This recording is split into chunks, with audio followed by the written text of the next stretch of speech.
Cartoon romances, a surprisingly common thing in a medium designed for children. While exposing children to romance from a young age is a great thing, that only applies if the romance is done well.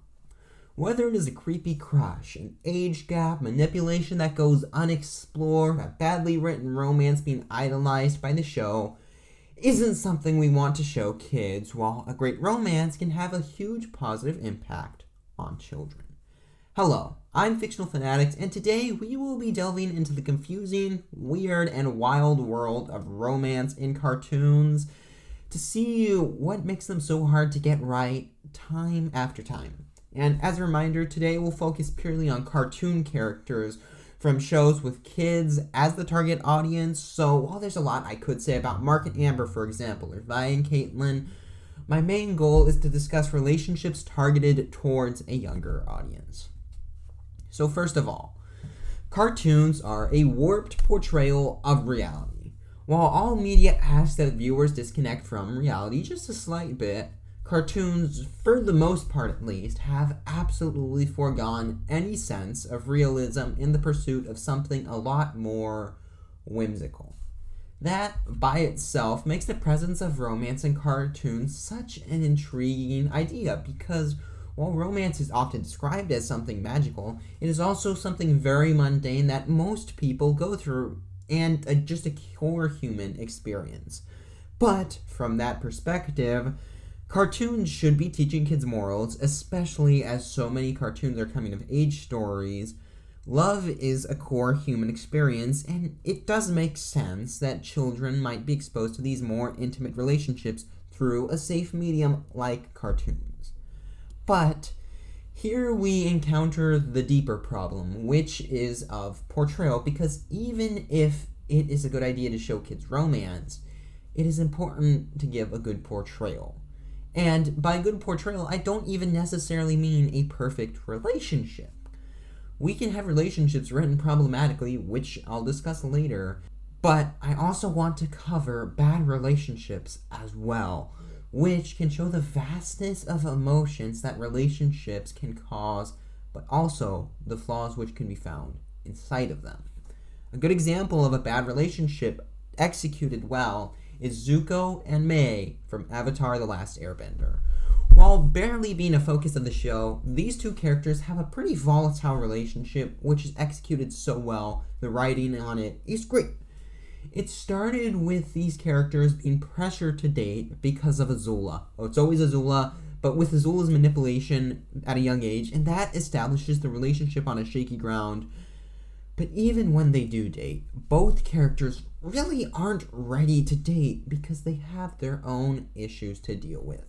Time and time again, people talk about teen dating and how it's pretty dumb because you are young and for the most part, you don't have your life together, so you can't expect someone else to love you if you can't love yourself. We see the impulsiveness which is caused by dating without self-love in both characters, though especially in Zuko. And it's just weird. It feels super realistic, and it's a great portrayal of dumb teen love in a way which isn't overly romanticized. Zuko and Mai provide for a great framework for what an unhealthy relationship can look like, while also still being fun to watch, which is very important, and not treating the relationship as a joke or something just used to fill up time in the story. And there arises the problems with relationships in Star vs. the Force of Evil, and I will be covering this show a lot in this video because there are a lot of problems.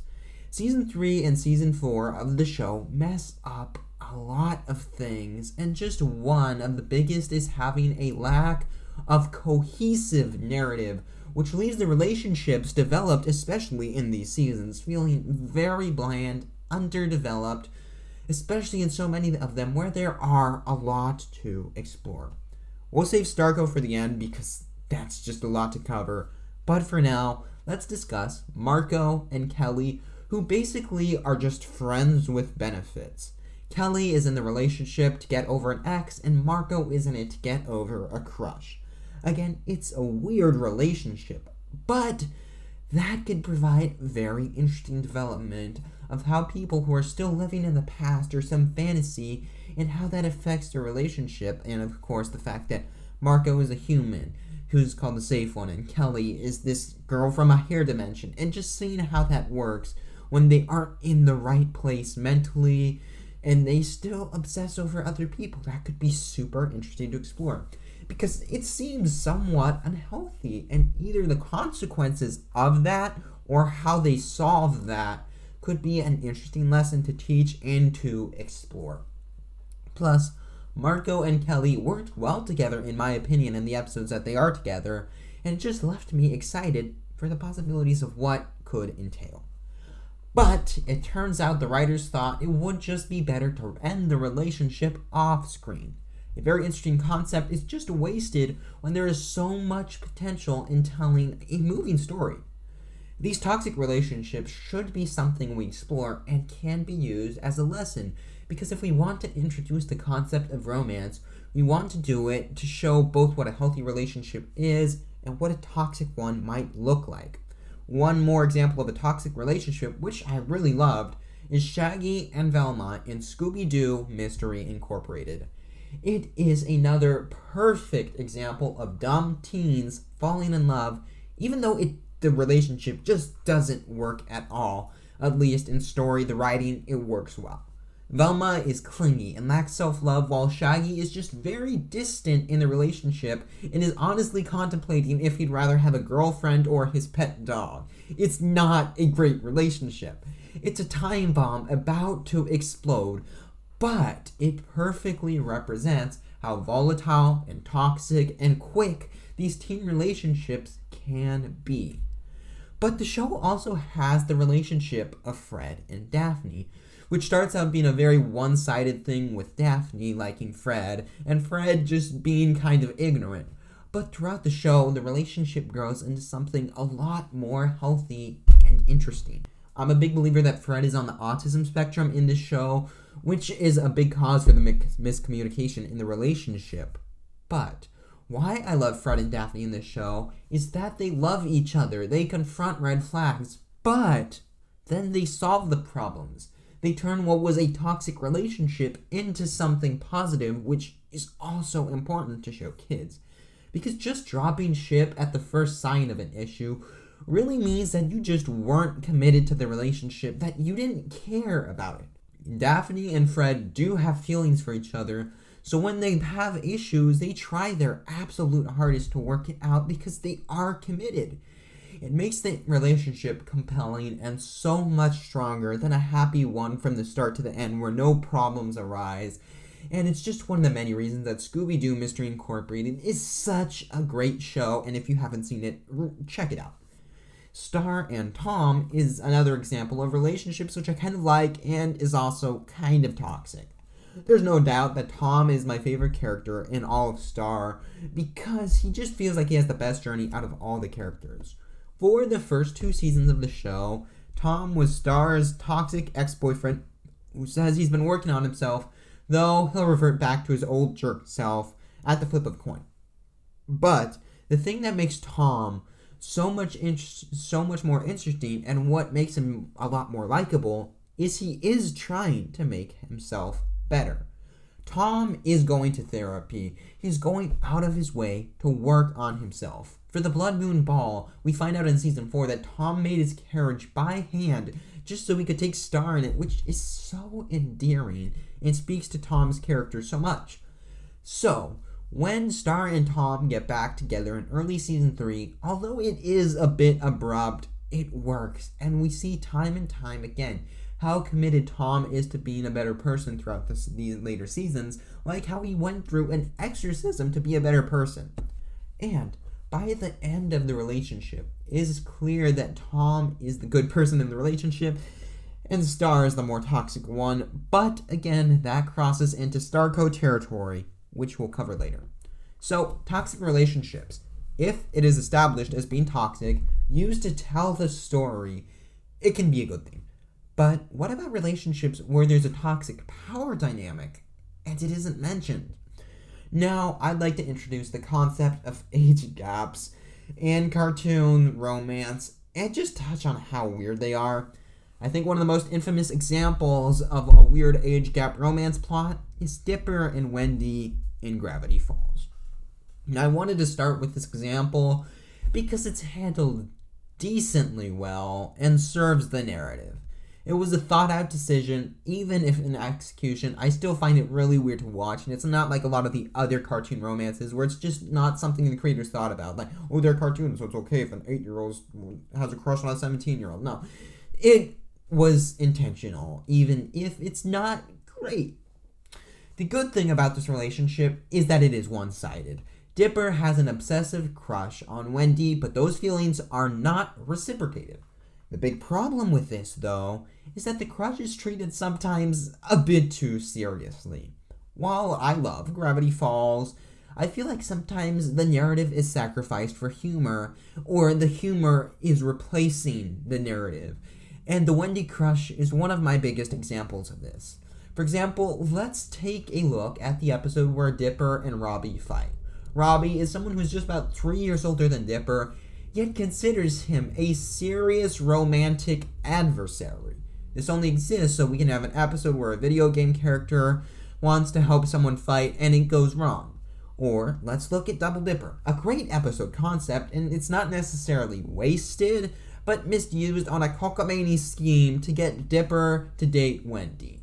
So I can't say this dynamic is bad since it doesn't develop into an actual problematic relationship, but the severity it's treated with just to make jokes is something which is still uncomfortable to watch throughout the show, and it's just a much better viewing experience once it's done. And once it's done, it does lead to Dipper having better relationships, like for example the possibility with Pacifica.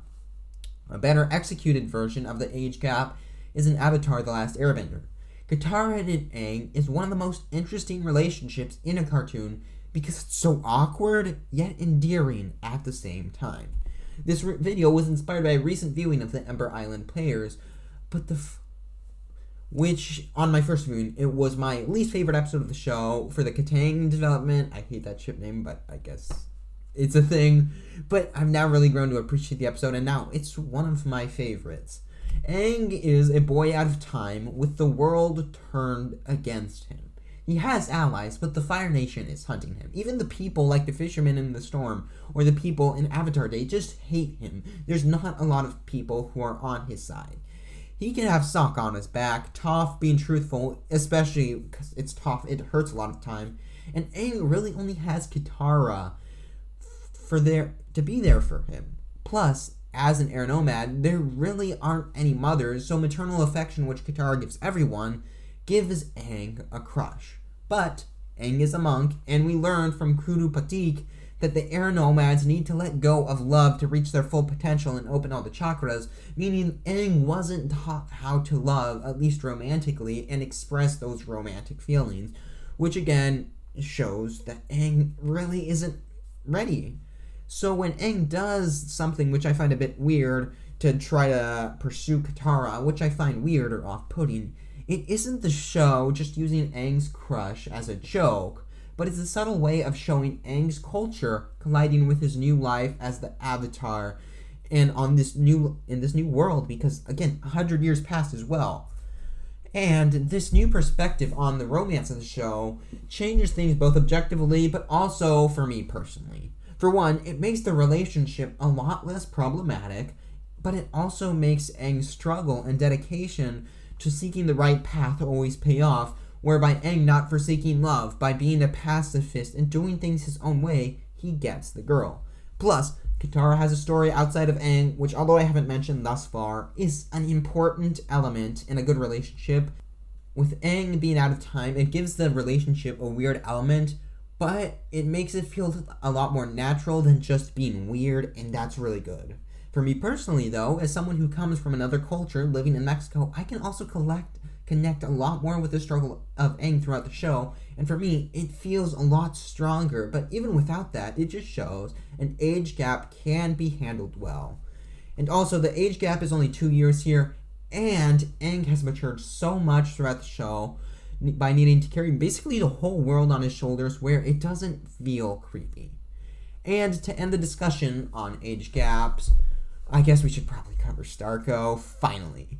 Starco started out as fine, but as the show went on, we had so many small things which just made the relationship weirder and more uncomfortable.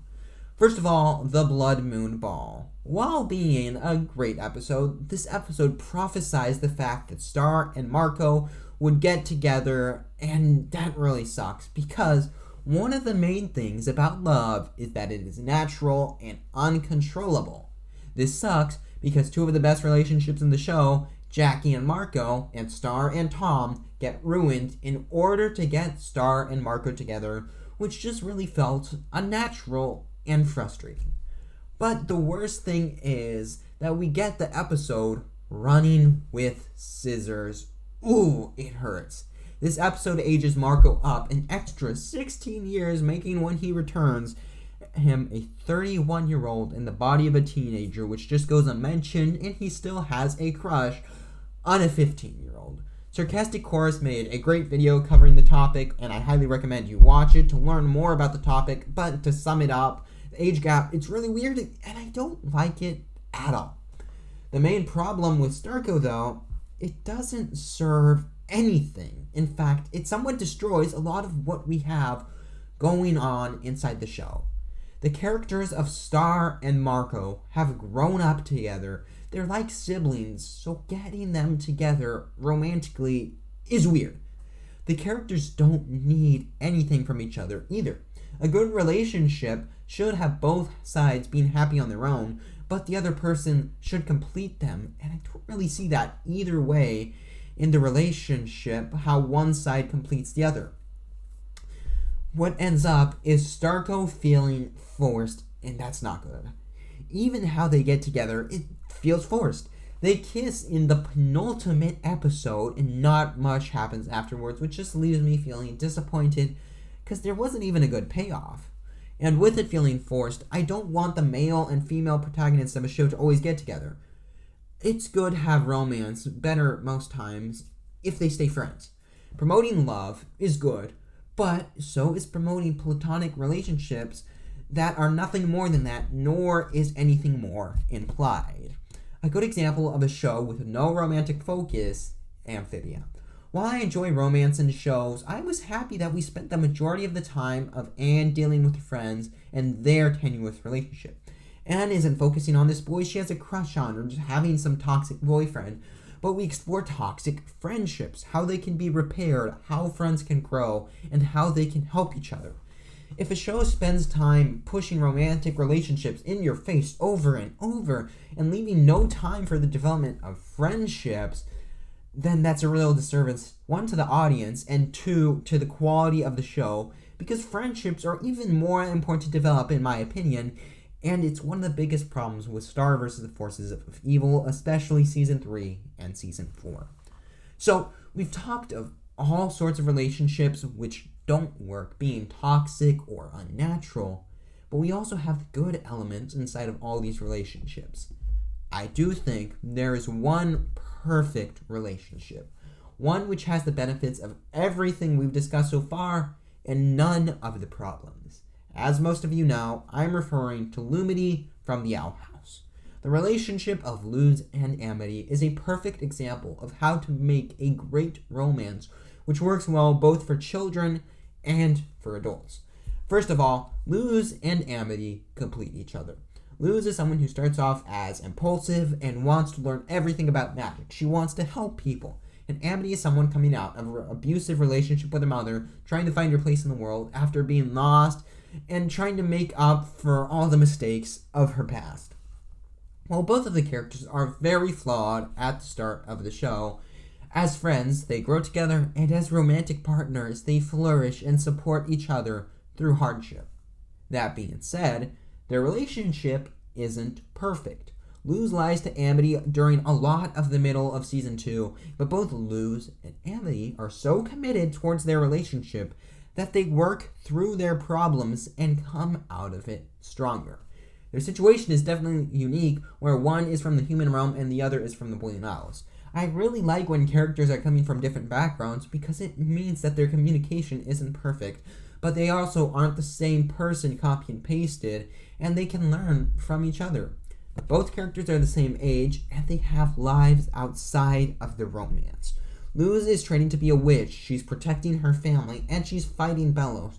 There's also Amity, who's trying to stand up to her parents and rekindle old relationships which she ruined, like, for example, with Willow. The characters don't live for the other, but that also makes their lives so much better. In a world where so many dark things are happening around them, they have each other. In addition, the show doesn't push romantic relationships, but also friendship and family. For example, early season 2, Luz has to deal with the fact that she thinks she is harming her adoptive mother figure and trying to fix that. Season 3, Luz is worried she is hurting her friends. Of course, Luz worries about her relationship with Amity, but friendship and family is preached much more than love in this show, if not more. And just the combination of friends, family, and love lets Luz feel accepted in the Isles instead of just being dependent on love and Amity. It's the balance of everything. Lumity is just such a healthy relationship, which is written flawlessly, and while having problems in the story, in between characters, not with writing, it just makes the audience feel more attached to the relationship of these girls. And one extra thing I love about Lumity is we've talked about how having love in cartoons is good by exposing it to kids. Also showing queer love is important. I feel the one big thing that representation lacks nowadays is the normalization of it. It shouldn't be a big deal that a character is gay or bi or anything else on the spectrum, and the Owl House doesn't sensationalize being queer. It's just a part of the characters, and just normalizing queerness by not making the queerness the star, but the relationship, it's just the icing on the cake for Lumity. I personally feel Lumity is exactly what we want from cartoon romance because it balances every element which just fails everywhere else, and it would be very hard for every cartoon to top this relationship. But the Lumity relationship goes a lot more in depth, so I highly recommend you check out my video breaking down Amity's character. I focus a lot more on the change, strain, and blossoming of Lumity's relationship, plus just Amity as her own. So, I'm sure you'll love that video. I'll see you there. But until then, bye.